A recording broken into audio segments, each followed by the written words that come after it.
Hello friends, আমি সুদীপ্তা চলে এসেছি আবার একটা নতুন ব্লগ নিয়ে। আশা করি আপনারা সবাই ভালো আছেন, আমিও ভালো আছি। এর আগের ব্লগে আপনারা দেখেছেন আগ্রার তাজমহলের ভিডিও, আর আজ আমরা যাচ্ছি ফতেপুর সিক্রি। তাই এই ফতেপুর সিক্রির সম্বন্ধে ছোট্ট করে কিছু ইনফরমেশন আপনাদের সঙ্গে শেয়ার করছি। ভারতের উত্তরপ্রদেশ রাজ্যের আগ্রা জেলায় অবস্থিত ফতেপুর সিক্রি মুঘল সাম্রাজ্যের একটি ঐতিহাসিক শহর। 1571 থেকে 1585 সাল পর্যন্ত এটি মুঘল সম্রাট আকবরের রাজধানী ছিল। 16 শতকের দ্বিতীয়ার্ধে নির্মিত এই শহরটি তার চমৎকার মুঘল স্থাপত্য ও ঐতিহাসিক গুরুত্বের জন্য ইউনেস্কো ওয়ার্ল্ড হেরিটেজ সাইট হিসাবে স্বীকৃত। মুঘল সম্রাট আকবর 1569 সালে সিক্রি গ্রামে তার প্রিয় স্ত্রী মরিয়াম উজ জামানির কাছে যান। সেখানে সুফি সন্ত শেখ সেলিম চিশতির আশীর্বাদে আকবরের পুত্র জাহাঙ্গীরের জন্ম হয়। সেই সুফি সাধকের প্রতি শ্রদ্ধা জানাতেই আকবর এখানে একটি ধর্মীয় প্রাঙ্গণ এবং পরবর্তীতে একটি প্রাচীর ঘেরা শহর ও রাজপ্রাসাদ নির্মাণ করেন।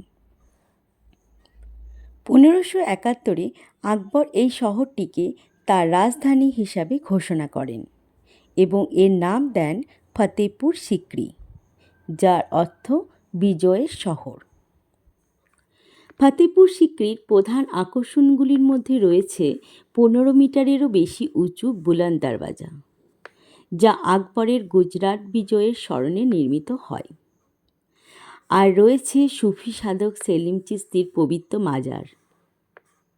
এছাড়া দেওয়ানি আম, দেওয়ানি খাস এবং রয়েছে যোধাবাইয়ের সুন্দর মহল। সম্রাট আকবরের স্বপ্নের এই রাজধানীর অন্দরমহল, প্রাসাদ এবং এর সম্পূর্ণ ইতিহাস সম্পর্কে বিশদ ধারণা পেতে এই ভিডিওটি দেখতে পারেন। যদিও এই ভিডিওটির সমস্ত ইনফরমেশন আমরা আপনাদেরকে আমাদের নেওয়া গাইডের মাধ্যমে দিয়ে থাকব। তবে চলুন আর দেরি না করে শোনা যাক ফতেপুর সিক্রির ইতিহাস। तो आप सभी को नमस्कार। जय श्री कृष्ण। जय श्री कृष्ण। सुलहकुल की नगरी में आपका स्वागत। सुलहकुल आप जानते हैं कि शांति का शहर फतेहपुर। मैं आपका टूर गाइड राकेश कुमार। आप लोग यहाँ जो किला इमारत विजिट करने आए हैं, देखने आए हैं, ये मुगल डायनेस्टी के थर्ड हैं। First Babur, second Humayun, third emperor. यहाँ किला बादशाह अकबर ने बनाया, लेकिन क्यों बनाया, क्या रीजन था मालूम है? क्यों बनाया सर? नहीं मालूम, याद नहीं, क्योंकि यहाँ से बादशाह को बेटा मिला था सन। ओ हाँ हाँ। तो बेटे की खुशी में यहाँ किला बनाया, बेटे की खुशी में कैपिटल बनाया। लेकिन जब वो आगरा से कैपिटल चलाते थे तो आपने पढ़ा भी होगा, सुना भी होगा, अरावली हिल्स। यहाँ पर वही अरावली पर्वत की पहाड़ी है, उन्हीं पहाड़ियों पर इस किले को बनाया। तो ये पहाड़ी इलाका था, फॉरेस्ट इलाका। तो ये बादशाह अकबर का उस समय का हंटिंग एरिया, शिकार था। यहाँ पर बादशाह शिकार के लिए, लेकिन इन्हीं पहाड़ियों में एक गुफा के अंदर पीर बाबा रहते थे, सूफी से, जिनके नाम थे हजरत शेख सलीम चिश्ती। इन्हीं की ब्लेसिंग से, इन्हीं की दुआओं से 3 रानियां थी बादशाह, जिनमें जो सबसे छोटी रानी थी हिंदू रानी जोधाबाई। उनका रियल नेम था फरकाबाई। उन्हीं के एक बेटा हुआ था 1569 में सलीम, जिनको प्यार से बचपन में शेख हुआ। और वही सलीम जब गद्दी पर बैठे तो जहांगीर के नाम से जाने लगे। अच्छा। अगर वो पीर बाबा नहीं होते तो आपको देखने के लिए ये किला मिलता, ना ही ताजमहल। तो बहुत बड़े पीर हैं, बहुत बड़ी शख्सियत। आज भी लोग हिंदुस्तान के कोने कोने से वहाँ औलाद के लिए, परिवार की सलामती के लिए, बच्चों की बेहतर परवरिश के लिए, नौकरी के लिए वो मन्नत को धागे बांधे जाए, चादर पोशी की जाए। वो आपके ऊपर टिके, करना ना करना आपके, लेकिन दर्शन जरूर कीजिए। अभी हम सीकरी में, सीकरी और फतेहपुर यहाँ 2 अलग अलग जगह। सीकरी बादशाह ने अपने रहने के लिए रेजिडेंशियल पार्ट बनाया और फतेहपुर रिलीजियस पार्ट है, धार्मिक जगह। जो पीर बाबा थे, सेकंड पार्ट फतेहपुर उन्हीं के लिए।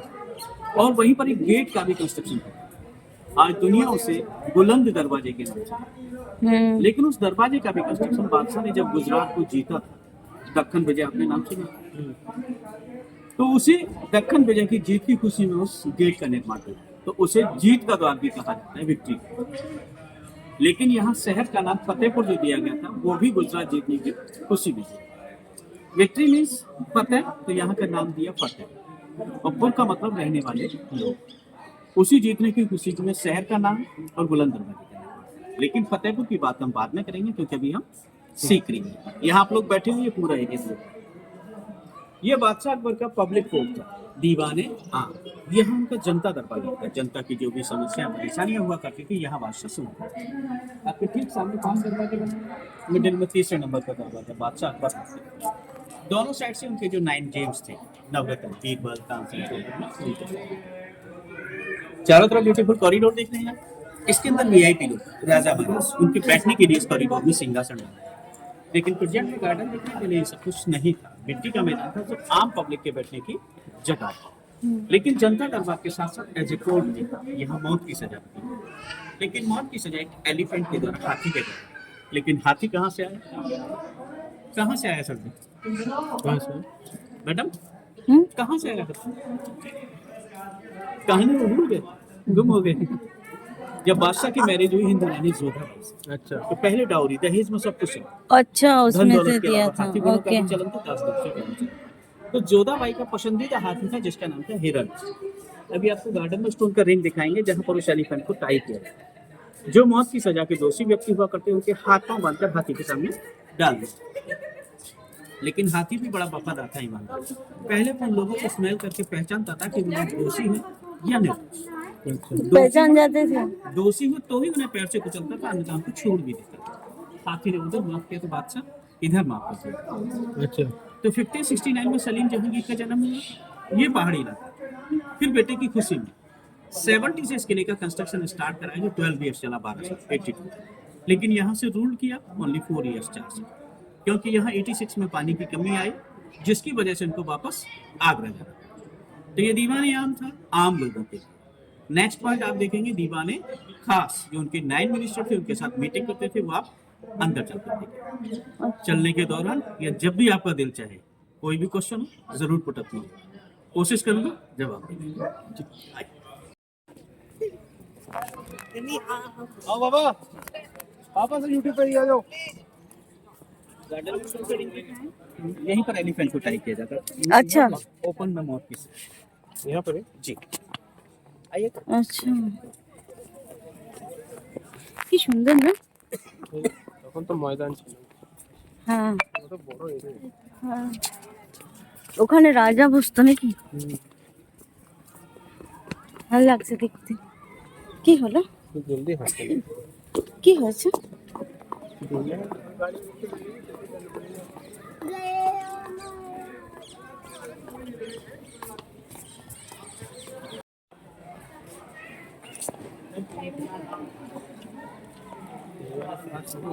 হ্যাঁ, এটা দিওয়ানে খাস।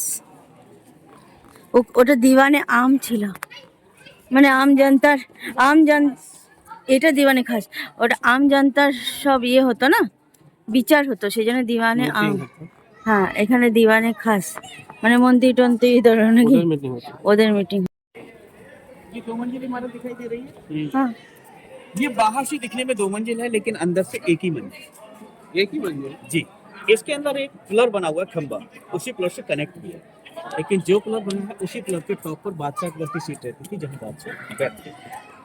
ये ऊपर दरवाजे टाइप से बालकनी देख रहे हैं, ये चारों साइड से बनी हुई है। उनके जो 9 मिनिस्टर थे उनके बैठने की जगह। बाहर दीवाने आम था, ये बादशाह अकबर का दीवाने खास, उस जमाने का प्राइवेट मीटिंग। यहीं से बादशाह ने 1582 में 1582 ईस्वी में कई रिलीजियस को मिलाकर एक न्यू रिलीजियस बनाया था, दीन ए इलाही। यहीं से स्टार्ट किया। यहीं पर उन सभी रिलीजियस के जो टीचर्स थे, गुरु जी, उनकी भी बैठक यही की गई। लेकिन जिन रिलीजियस को मिलकर दीन इलाही बनाया, सभी सिंबल अंदर जो पिलर बना है उसके ऊपर बने हुए, वो अंदर चल के देखिए। तभी नहीं, चेंजेस तो होते रहे, ये पूरा फर्स्ट चेंज हो गया है, लेकिन सेम वही है।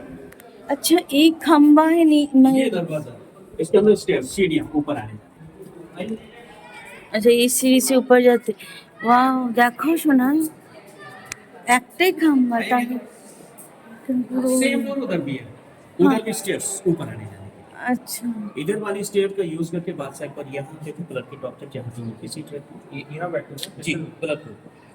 उस सीढ़ियों को यूज करके उनके जो 9 जेम्स थे, बेड वाला काम सेंटर ऊपर चारों दरवाजे टाइप से बालकनी बनी हुई, वो लोग अपनी अपनी जगह जाकर बैठते, जो भी उनका प्राइवेट मीटिंग होता था यहाँ बैठ कर डिस्कशन होता। यही से उन्होंने दीनी लाइफ को स्टार्ट किया, लेकिन जिन रिलीजियस को मिलकर बनाया।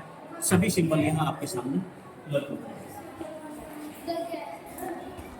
सबसे कॉमन डिजाइन देखिए, चारों साइड कॉर्नर में भी देखिए, ये जैनिज्म, जैन टेम्पल्स में देखा होगा आपने, जैन रिलीजियस को सबमिट किया। इसके नीचे zigzag वाला लाइनिंग, ये पर्शियन ईरान, अच्छा ये zigzag लाइनिंग, अच्छा ये वाला हाँ, ये पर्शियन ईरान। अच्छा इसके नीचे just church style Catholic, lotus flower Hindu architect, as a crown sarcophagus of Buddhist, सबसे लास्ट मुगल पॉट सुराही जिसे उम्मत खैयाम, ये दीवाने खास उस जमाने का पार्लियामेंट खास आप भी इतनी दूर से चलकर आए हैं, एक राजधानी से राजधानी में आए हैं, तो एक फोटो आपको यहाँ से ये कराइए। ये पीछे देखना ओपन एरिया है, हाँ सरसों की खेती दिखाई दे रही है, खेती बाड़ी के एरिया को। इधर से देखें थोड़ा सा गांव भी नजर आ रहा है। अच्छा हाँ यही ओपन एरिया है जहाँ पे पहले प्राकृतिक लेक बहती थी झील, और यही झील मुगल काल में सोर्स ऑफ वाटर था। इसी के ड्राई होने की वजह से बादशाह को यहाँ से कैपिटल आगरा शिफ्ट करना। तो आगरा बाद में बना कैपिटल, आगरा पहले बना, बाद में फतेहपुर बना, अच्छा। इसके बाद में फिर दोबारा आगरा से। अकबर के टाइम पे सब चेंजेस जी आपके सामने 3 कमरे हैं, एक लास्ट में, सेंटर में, फ्रंट में। 3 रानियां थी बादशाह की। ये तीनों रानियों के अपने पर्सनल जेवरात रखने के लिए ट्रेजरी हाउस का खजाना, लेकिन 200 साल में अंग्रेजों ने शासन को सब कुछ लूट पाट दिया। यहीं पर बादशाह अपनी रानियों के साथ एक गेम भी खेला करते थे, हाइड एंड सीक, लुका छिपी। आप भी खेले होंगे बचपन में, लेकिन देखने की बात है तो उस जमाने में लॉकर्स कैसे थे किसी की, जहाँ खजाने को सुरक्षित रखा जाता, वो अंदर चलते। ये स्टोन की वॉल बनी हुई है, और इस वॉल के अंदर स्टोन की कटिंग करने के बाद काफी डीप होल बनाए गए। ये सभी ब्लैंक हैं, खाली। ये उस जमाने की तिजोरी लॉकर्स, इनके अंदर कपड़े की थैली बनाकर काउंट करके सिक्के, हीरे, जवाहरात, जो भी उनका ज्वेलरी हुआ करता था, बाई हैंड जमा करना, बाई हैंड निकालना। फिर इनको स्टोर से कवर कर दिया, फिर इनको कुछ डिफरेंट टाइप की स्टैचू मूर्तियां रखी, ताकि किसी को ये पता भी ना चल सके कि यहाँ पर खजाना में छुपा है। चारों तरफ ये गैलरी दिख रहा है, खजाने की सुरक्षा के लिए सैनिक और चौकीदार होते थे, और इन्हीं गैलरी का यूज करके जब कभी बादशाह का दिल करता था, हाइड एंड सीक भी खेल जाते थे। लेकिन बना आपसे भी नहीं, अगर आपका दिल चाहता है भी पूछ सकते। तो आपने हिंदी मूवी देखा होगा परदेश, शाहरुख खान का मूवी चल, वैसे तो 60% मूवी यहाँ बना, और उस मूवी के कुछ गाने भी यही फिल्माए गए, वो जगह आपको दिखाएंगे। आई सारे शाहरुख खान परदेश में चलो কি লুকা ছুপে খেলবে নাকি? ঠিক আছে গোল গোল और इधर मैं बड़ा है এরকম তো আমি ছোটবেলায় খেলতাম না, গোল গোল গোল হ্যাঁ হ্যাঁ ভালো লাগে না। রাজার কত শখ ছিল, তোমার কোনো শখই নাই। বললো তুমিও খেলতে পারো, তো তুমি কই খেললে, চলো খেলে আসি একটু।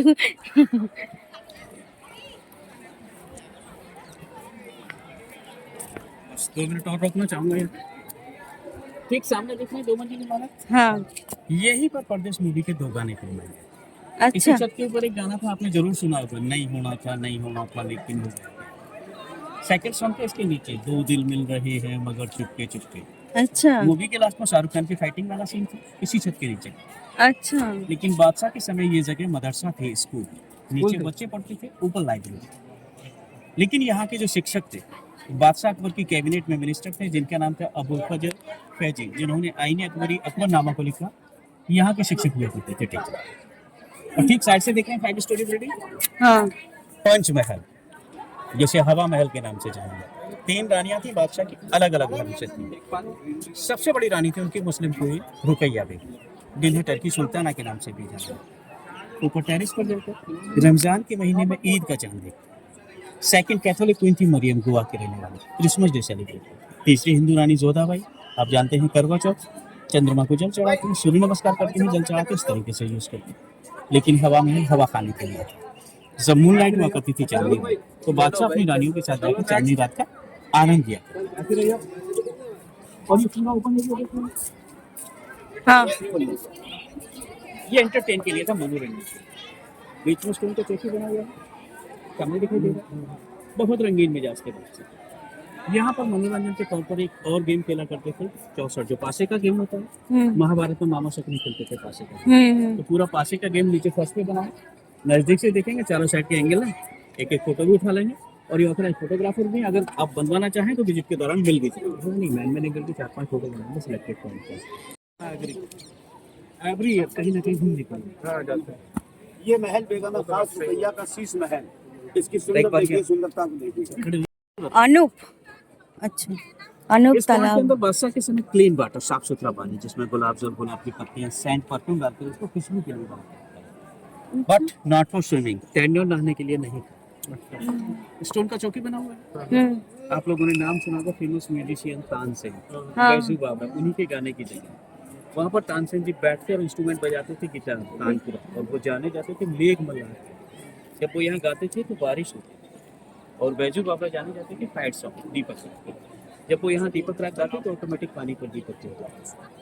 सामने बालकनी बना है, वहाँ बादशाह अकबर शाही परिवार के साथ बैठते थे। यहाँ जो भी मनोरंजन के कार्यक्रम होते थे उसका आनंद लिया जाता है। उसी के पीछे उनका बेडरूम है, जिसे ड्रीम हाउस के नाम से देखते हैं। आप ही का महल है सर, सपनों का महल, इधर भी दिखाएंगे।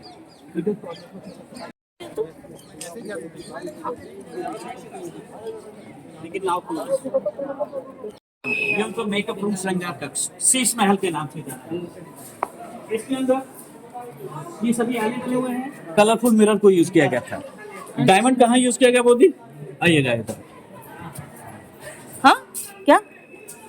हल्का व्हाइट पेंट दिखाई दे रहा है। हाँ हाँ हाँ, शेप में छोटा छोटा होल बना हुआ है। उधर डायमंड और से था। देखेंगे चारों साइड में। हाँ, इन्हीं के अंदर क्या था, डायमंड को फिक्स किया गया था। जब शाम का वक्त हुआ करता था, दीपक, चिराग, कैंडल सिर्फ एक जलता, लेकिन एंटी रिफ्लेक्शन से फुल ऑफ लाइट से होता। तुम्हें कहाँ गई थी डायमंड? 200 साल बेटे सब सब ले लो। इसीलिए तो हम लोग अमीर हो गए। तो हम भी नहीं छोड़े। अच्छा, अगर पूछ रहे हो तो तुम भी नहीं छोड़ोगे। तो यहाँ की कर्फिंग आती फेमस। लौटने के बाद आपको कारीगरी जरूर दिखाऊंगा, खरीदना कोई जरूरत नहीं, लेकिन देखिएगा। आइए इधर आइए मैडम। तो कितना टाइम लगता होगा ये सब करने में? इसके ऊपर बादशाह ने गोल्डन पेंट किया है, कलरफुल पेंटिंग देखिए, सभी डैमेज होते हैं क्योंकि स्टोन का नेचर रहता है समय के साथ गलने और जलने, इसके वजह से। इधर ये महारानी जोधाबाई, जो हिंदू रानी थी, ये उनका प्योर वेजिटेरियन, शुद्ध शाकाहारी किचन था, रसोई की। पीछे तालाब, अच्छा ये रसोई था। जी जोधाबाई। अच्छा तालाबन पर वो नॉनवेज किचन था, कॉमन किचन था, बाकी सभी के लिए। ये सीढ़ियाँ देख रहे हैं स्टेज, हाँ। ये केवल महारानी जोधाबाई की, तो इन्हीं का यूज करके सामने हवा में होते हैं। अच्छा लेकिन यहाँ किचन के ऊपर बहुत ये इयररिंग्स बनी हुई हैं। कान के झुमके दिखाई, हाँ हाँ, ये सभी राजस्थानी डिजाइन के झुमके, और हर झुमका डिफरेंट डिजाइन है। ये सभी आर्टिकल यहाँ गिफ्ट के लिए, क्योंकि यहाँ खाना कुकिंग होता है, वही डाइनिंग हॉल के अंदर खाया खाने के दौरान या बाद में तारीफ हुआ, वाह मजा आ गया, लजीज बना, टेस्टी बना। तो महारानी को सुपर वर्ष के एज ए गिफ्ट इयररिंग्स।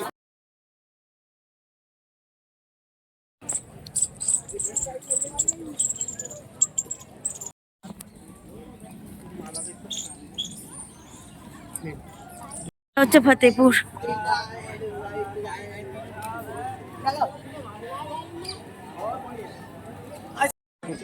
ये पूरा पार्ट बादशाह बने उनके जो गुरुजी थे पीर बाबा, उनके लिए। अच्छा पीर बाबा का जगह यही है। वो राजबाड़ी था, ये गुरुबाड़ी। अच्छा ठीक सामने देख रहे हैं व्हाइट मार्बल का टोम, हाँ। इसी के अंदर पीर बाबा की समाधि है। इसको बादशाह बोलते हैं संडल, चंदन की लकड़ी में अच्छा आज भी बना हुआ है। उसके ऊपर मदर ऑफ पर्ल सीप का काम करा, 2 साल का वक्त लगा था अंदर की समाधि को बनाने में, 7 लाख चांदी के रुपए। ठीक सामने ये बुलंद दरवाजा कला, इसी गेट का निर्माण जब गुजरात को जीते तो इस जीतने की खुशी में था। ये गेट कॉमन गेट था, जो लोग दूर दराज से यहाँ आते थे पीर बाबा के दर्शन के लिए, वो बुलंद दरवाजा। आप लोग आए हैं, ये रॉयल गेट है, शाही दरबार, ये केवल शाही परिवार के लोगों के आने जाने, तो उसी शाही अंदर में आप यहाँ। लेकिन इसी शाही दरवाजे के ठीक सामने बनी हुई है शाही जामा मस्जिद, सबसे बड़ी दिल्ली में है, उससे छोटी आगरा में है, सबसे छोटी यहाँ फतेहपुर सीकरी में।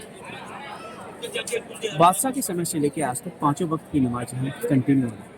जो लोग नमाज के लिए जाते हैं, सामने पॉइंट बना हुआ, वजू बनाने के लिए हाथ में आज भी आज लेकिन जामा मस्जिद वाली साइड को छोटे, बाकी 3 साइड से छोटे छोटे कमरे देते हैं, क्योंकि इन्हीं की दुआओं से बादशाह को बेटा हुआ था सलीम चाहिए। तो जहांगीर की खुशी में बादशाह ने यहाँ से मदरसे की शुरुआत की। ये मदरसा विद्यालय आज भी चलता है, लेकिन 2007 में गवर्नमेंट ने स्टोन गलने की वजह से कुछ स्टोन क्रैक भी हो गए, कुछ झड़ते भी रहते हैं।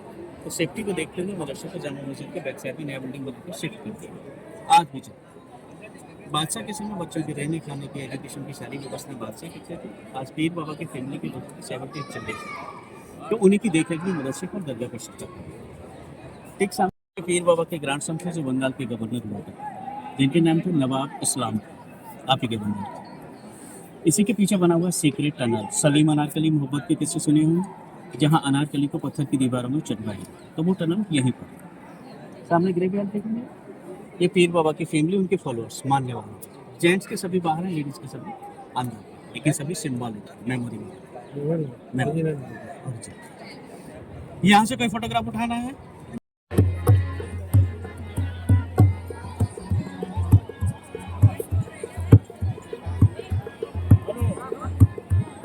हाँ,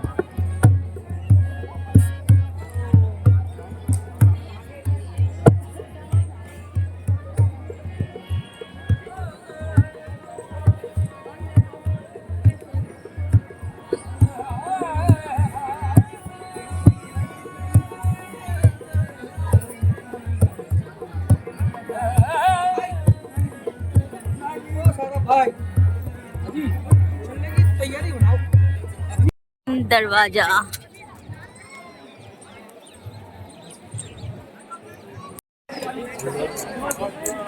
তো সুন্দর ভিউটা।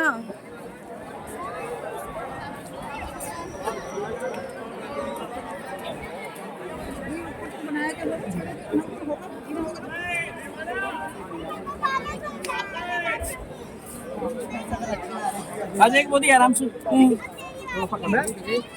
स्नानागार थे, नहाने धोने की जगह। जो लोग यहाँ दूर दराज से आते थे पीर बाबा के दर्शन के, यहाँ से नहा धोकर स्नान करके बुलंद दरवाजे के रास्ते से पीर बाबा के दर्शन।